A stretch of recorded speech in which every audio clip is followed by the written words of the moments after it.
Namaste. I, JVN Meenakshi Kumari, working as a teaching associate in the Department of Fashion and Fine Art under the Faculty of Education and Methodology.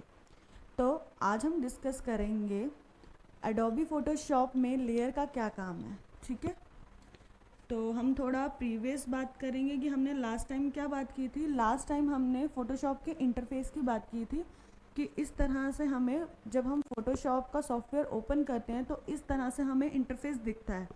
तो मैंने कल आपको हर interface के जो parts हैं उसके बारे में बताया था कि ये है, इसको हम टूल बोलेंगे, टूल पैनल। ये मेन्यू बार है, देन वर्क स्पेस जिसमें हम अपना काम करते हैं। ठीक है, हिस्ट्री पैनल, जो भी आप काम करते हैं, अगर बाई चांस आपसे कुछ गलत हो जाता है और आपको वापस जाना होता है तो ये हमारा एक प्लस पॉइंट है कि आप यहाँ से वापस जाके उसको रिकवर कर सकते हैं। कोई भी डिज़ाइन वगैरह आपने कुछ भी फ़ोटो एडिटिंग की हो तो ये यहाँ से हम दोबारा हिस्ट्री में जाके अपने उसी काम को वापस ला सकते हैं। ठीक है, वर्क स्पेस स्टाइल ऑप्शंस, हमें जो हमारे वर्क स्पेस है उसमें कई तरह के जो स्टाइल्स हैं उसमें ऑप्शंस हमें मिल जाते हैं, हमारे अकॉर्डिंग हमें किस तरह से काम करना है। Then layer panel. अब लेयर पैनल का क्या काम है फ़ोटोशॉप में, तो आज हम लेयर पैनल की बात करेंगे।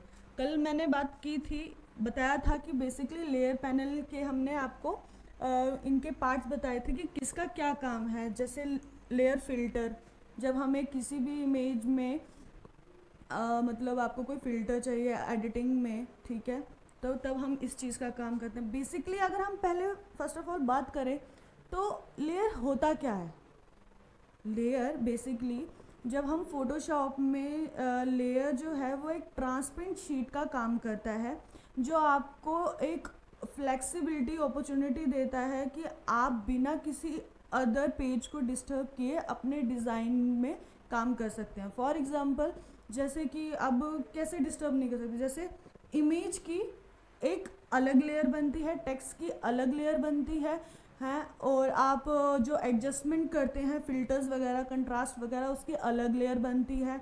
और भी बहुत सारी चीज़ें हैं जिसकी अलग लेयर बनती है। आपके हर काम की एक अपनी पर्सनल लेयर बनती है, जिसकी हेल्प से क्या होता है कि आप विदाउट अदर लेयर या अदर पेज को डिस्टर्ब किए आप अपनी चीज़ में एडिटिंग कर सकते हैं। फॉर एग्जांपल, अगर आपने कोई टेक्स्ट लिख दिया, टेक्स्ट में कुछ स्पेलिंग मिस्टेक होगी या आपको फॉन्ट पसंद नहीं आया, तो आप क्या करेंगे, टेक्स्ट लेयर को क्लिक करेंगे, देन अपनी एडिटिंग करेंगे।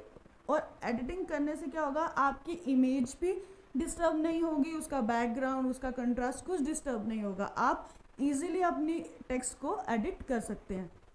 ठीक है, ये बताया था मैंने। और वही चीज़ आ गई, a layer is like a transparent sheet in Photoshop, यही अभी मैंने डिस्कस किया था।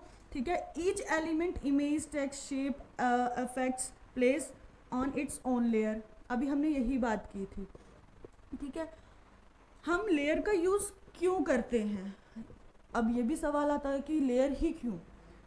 नॉन डिस्ट्रक्टिव एडिटिंग, अभी मैंने रिसेंटली बताया था, ये नॉन डिस्ट्रक्टिव मतलब अदर चीज़ों को ये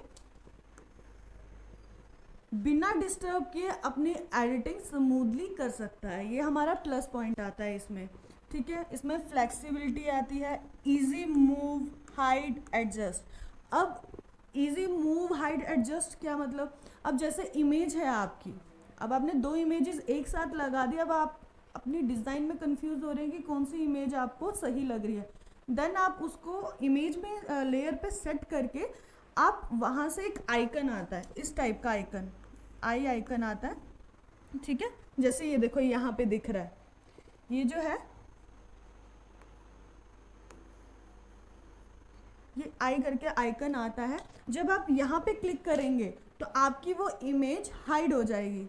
अगर आप दोबारा इस जगह पे क्लिक करते हैं और आई आइकन आपको शो होता है तो वो इमेज आपको दिखती है। तो इससे आप वहीं पे एट अ टाइम इतनी फ्लेक्सिबिलिटी मिल जाती है कि आपको पता चल जाता है कि कौन सी इमेज सही रहेगी, कौन सा डिज़ाइन अच्छा लग रहा है, कौन सा नहीं, आपको डिसाइड करने में इजी हो जाता है। ठीक है, आप अपनी इमेज को मूव कर सकते हैं, टेक्स्ट को मूव कर सकते हैं। फॉर एग्जांपल, आपने कोई इमेज लगाई है और टेक्स्ट लगाया है और आप चाहते हैं इमेज के ऊपर टेक्स्ट लगे, तो आप उसी लेयर को इमेज के ऊपर सेट कर देंगे ये देखिए, ये ना स्टेप बाय स्टेप है। आप कोई भी लेयर आप बनाते हैं तो फॉर एग्जांपल समझ लो यहाँ पे इमेज आपने लगा दी और इस लेयर में आपने टेक्स्ट लगा दिया, ठीक है। अब आप चाहते हैं इमेज के ऊपर टेक्स्ट है, तो आप इसको इजीली क्लिक करके मूव कर सकते हैं ऊपर। आपका टेक्स्ट ऑटोमेटिकली विदाउट इमेज को डिस्टर्ब किए उसके ऊपर ओवरलैप हो जाएगा, ठीक है। Organisation, group, similar, element like text layer, image. अच्छा, अब इसमें एक और हमें मिलता है पॉइंट कि हम इस चीज़ को ग्रुपिंग भी कर सकते हैं। फॉर एग्जांपल अब आप चाहते हो कि फॉर एग्जांपल इमेज हो या टेक्स्ट, अब आप चाहते हो ये एक साथ ही रहे, अगर मुझे इसको मूव करना है तो एक साथ मूव हो, तो देन हम इसको ग्रुपिंग करके एक साथ हम इसको मूव कर सकते हैं इजीली। हम कहीं पर भी मूव करेंगे तो इमेज प्लस टेक्स्ट दोनों एक साथ मूव होंगे, ठीक है। और इस तरह से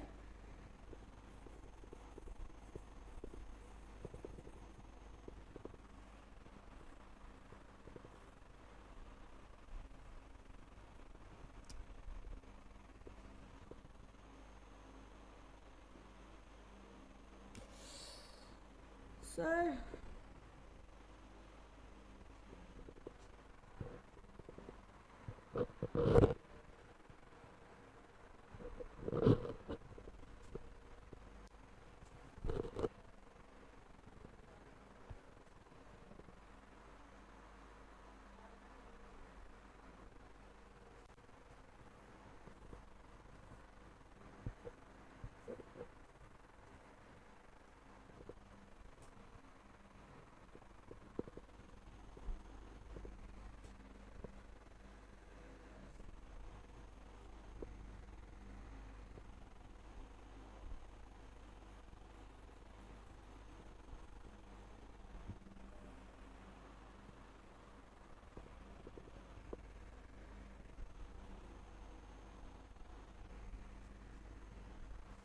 इस तरह से जब आप लेयर का खोलेंगे तो आपको इस तरह से दिखाएंगे। कल हमने बात की थी, जैसे ये पेज है आपका लेयर का, तब कल हम लेयर पैनल की बात की थी कि फिल्टर, ओपेसिटी क्या होता है, ठीक है, ब्लेंडिंग मोड क्या होता है, इन सब के हमने आइकन्स को डिफाइन किया था कि किसका क्या काम है।